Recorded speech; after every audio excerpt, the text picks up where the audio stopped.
జలుబు తలనొప్పి ఒళ్ళు నొప్పుల నుండి తక్షణ ఉపశమనం శాస్త్రి బామ్ ఇప్పుడు ₹5 ప్యాక్ లో కూడా. నియోజకవర్గంలో మా పార్టీ నాయకులకు సంబంధించినటువంటి ప్రైవేట్ కార్యక్రమం ఉంటే ఇక్కడికి రావడం జరిగింది. మరి గౌరవనీయులు మాజీ శాసనసభ్యులు మా పార్టీ సీనియర్ మోస్ట్ నాయకులు బాజిరెడ్డి గోవర్ధన్ అన్న గారు, మేము స్థానిక నాయకులందరం కూడా మరి వాళ్ళ నిజామాబాద్లో కాంగ్రెస్ పరిపాలనలో ఏం జరుగుతున్నదనే విషయాన్ని చర్చ చేస్తూ ఉన్నాం. చాలా బాధాకరంగా ఉన్నది.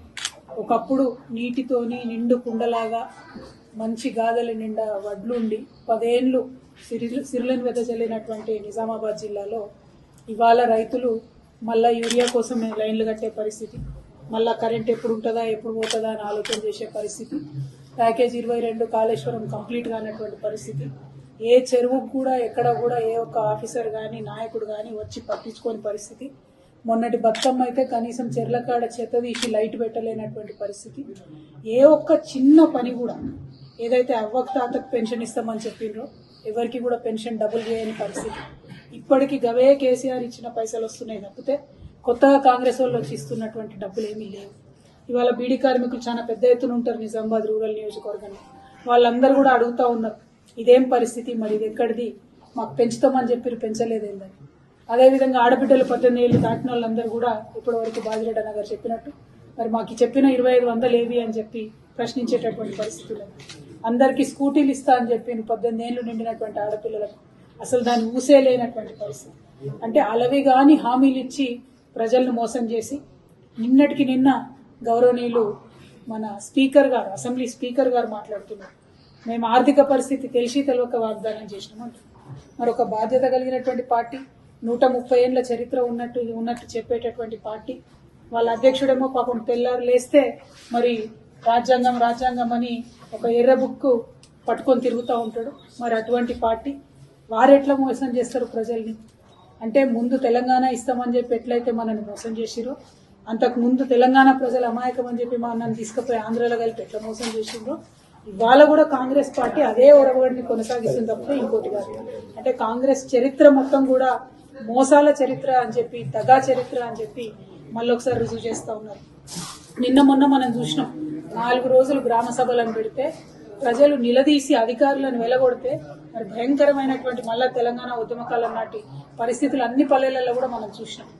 ఇంతకు చేసింది ఏందయ్యా అంటే 4 రోజులు పెట్టిండ్రు, వాళ్ళ ఇష్టం వచ్చిన పేర్లు చదివిండ్రు, భూములు ఉన్న వాళ్ళకే మన ఇండ్లు ఇచ్చేటటువంటి పేర్లు చదివిండ్రు, రైతు బంధు అని చెప్తే ఎవరికి వస్తుందో ఎందుకు వస్తుందో అర్థం కానటువంటి పరిస్థితి, రేషన్ కార్డు అంటే ఎవరికి ఇస్తున్నారో అర్థం కానటువంటి పరిస్థితి, భయంకరంగా ఎక్కడో సెక్రటేరియట్ లో ఏసీ రూమ్లలో కూర్చొని చేసిన లిస్టును తీసుకొచ్చి ఊర్లలో చదివి పేద ప్రజల నోట్లో మట్టి కొట్టేటటువంటి ప్రయత్నం కాంగ్రెస్ పార్టీ చేసింది. ఎక్కడికక్కడ బీఆర్ఎస్ నాయకులు ప్రజలు చైతన్యవంతులై ఆఫీసర్లను ఎదిరిస్తే మళ్ళీ వెంటనే మాట మార్చి ఈ లిస్టు ఫైనల్ కాదు, మళ్ళీ ఇంకో లిస్ట్ వస్తుంది, కొత్త లిస్ట్ వస్తుంది అని చెప్పి మభ్యపెట్టేటటువంటి ప్రయత్నం చేస్తున్నారు. కానీ అల్టిమేట్ గా మనకు అర్థమవుతున్నది ఏంటి అని అంటే కాంగ్రెస్ పార్టీ వాళ్ళు కేవలం వాళ్ళ కార్యకర్తలకు మాత్రమే ఇందిరమ్మ ఇండ్లైనా, రైతు భరోసా అయినా, రేషన్ కార్డు అయినా, ఇంకోటైనా ఇచ్చేటటువంటి ఆలోచనలో ఉన్నారు. ఈ వాస్తవాన్ని తెలంగాణ ప్రజలు ఎంత తొందరగా గమనిస్తే అంత మంచిది. మనం డిమాండ్ చేస్తూనే ఉండాలి, కొట్లాడుతూనే ఉండాలి. కాకపోతే వాళ్ళ ఎమ్మెల్యేలు ప్రతి జిల్లాలో చెప్తున్నారు, మేం చెప్పిన వాళ్ళకే వస్తుంది, అధికారులది ఇక్కడేం నడవదు అని చెప్పి చెప్తా ఉన్నారు. అదే కేసీఆర్ గారు మీరెవ్వరు కూడా ఇన్వాల్వ్ కాకండి, మా ఎమ్మెల్యేలని కానీ మంత్రుల్ని కానీ ఎవరిని కూడా ఇన్వాల్వ్ కానియకుండా కలెక్టర్ గారిని పెట్టి పారదర్శకంగా చిట్టీల సిస్టంలో తీసి నిజంగా పేదవాళ్లకు అన్ని పథకాలు ఇచ్చేటటువంటి ప్రయత్నం చేసినాం.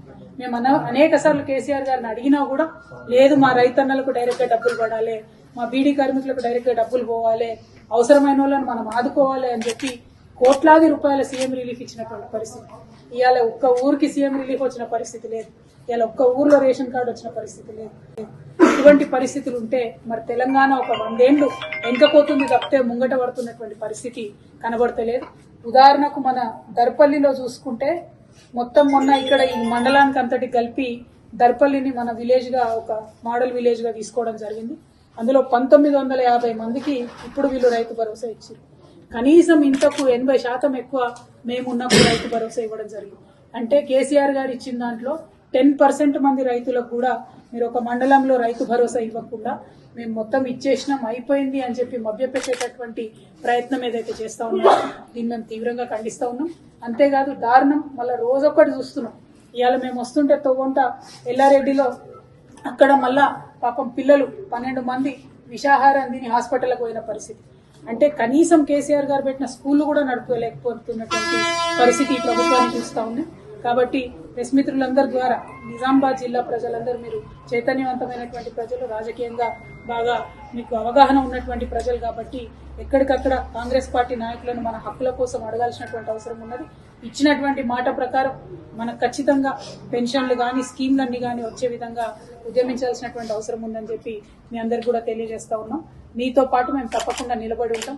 నిజంగా రేవంత్ రెడ్డి గారు మొన్న 26 జనవరి నాడు మాట్లాడిన మాటలు వింటే ఎట్లా ఉన్నదంటే ఒకటే స్పీచ్ లా 10 నిమిషాలకు ముందేమో 26వ తారీఖు నాడు వేస్తా అంటాడు రైతు బంధు, 10 నిమిషాలు కాగానే 31 మార్చికి వేస్తా అంటాడు. అంటే నిజంగా అబద్ధాన్ని తీసుకుపోయి అద్దం ముంగట నిలబడితే ఎట్లుంటదంటే రేవంత్ రెడ్డి గారి బొమ్మగానే పడుతుంది అద్దంలో. అది పరిస్థితి. అంతే తప్పితే ఇంకోటి లేదు. ప్రజల్ని మభ్యపెట్టి ఎక్కువ కాలం పరిపాలన చేయలేదు. ప్రజల కోసం ఇప్పటికన్నా ముందుకొచ్చి పారదర్శకంగా పనిచేయవలసిందిగా కాంగ్రెస్ పార్టీని డిమాండ్ చేస్తా ఉన్నాం. నిన్న కుంభమేళాలో ఏదైతే ఇన్సిడెంట్ జరిగిందో దానికి బీఆర్ఎస్ పార్టీ తరఫున మేమందరం కూడా బాధపడతా ఉన్నాం. అదేవిధంగా కుంభమేళ ఇప్పటి నుంచి శివరాత్రి దాకా కొనసాగుతుంది కాబట్టి తెలంగాణ నుండి కూడా చాలా మంది పోతా ఉంటారు కాబట్టి ఖచ్చితంగా ఇక్కడ ఉండేటటువంటి ప్రభుత్వం ఒక హెల్ప్ లైన్ ఏర్పాటు చేయాలని చెప్పి మేము డిమాండ్ చేస్తా ఉన్నాం. పోయినటువంటి ప్రజలు ఎటువంటి ఇబ్బందులు ఎదురైనా కూడా ఒక హెల్ప్ లైన్ కి ఫోన్ చేసేటటువంటి ఆస్కారం మన తెలంగాణ నుండి కల్పించాలని కూడా నేను ఈ సందర్భంగా డిమాండ్ చేస్తా ఉన్నాను. క్రితం ప్రభుత్వంలో కేసీఆర్ గారు ఇచ్చినటువంటి నిధులు తప్పితే కొత్తగా ఈ ప్రభుత్వం చేస్తున్నది ఏం లేదు.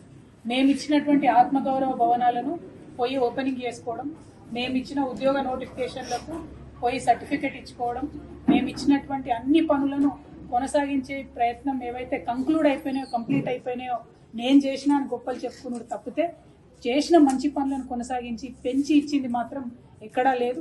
ప్రజలకు ఇచ్చిన వాగ్దానాన్ని పూర్తి చేసింది ఎక్కడా లేదు. అది వడ్లకు బోనస్ విషయంలో అయితేంది, ఇప్పుడు మన ఎర్రజొన్న కోతకొచ్చి దాని పరిస్థితి అయితేంది, కనీసం కొనుగోలు కేంద్రాలు పెద్ద ఎత్తున పెట్టేది ఏదైతే ఎందులో కూడా ఈ ప్రభుత్వం విఫలమైతా ఉన్నది. దీన్ని ప్రజలందరూ కూడా గమనిస్తూ ఉన్నారని చెప్పి నేను కోరుతా ఉన్నాను. అట్లానే పసుపు పంట ఇప్పుడు మాకు వచ్చింది నిజామాబాద్లో. మరి దాని రేటు గురించి ఇక్కడ బాగా బీజేపీ ఎంపీ గారు కూడా చాలా మాట్లాడుతూ ఉంటాడు ఆయన. మరి పసుపు రేటు పెంచే విధంగా, పసుపుకు మద్దతు ధర ప్రకటించే విధంగా భారతీయ జనతా పార్టీ తక్షణమే చర్యలు తీసుకోవాలని, దానికి ఎంపీ అరవింద్ గారు కృషి చేయాలని కూడా ఈ సందర్భంగానే డిమాండ్ చేస్తున్నాను. Thank you. జై తెలంగాణ. మరిన్ని వీడియోస్ కోసం ఛానల్ ని సబ్స్క్రైబ్ చేయండి. లేటెస్ట్ అప్డేట్స్ కోసం వాట్సాప్ ఛానల్ ని ఫాలో అవ్వండి. అండ్ లింక్ డిస్క్రిప్షన్ లో ఉంది.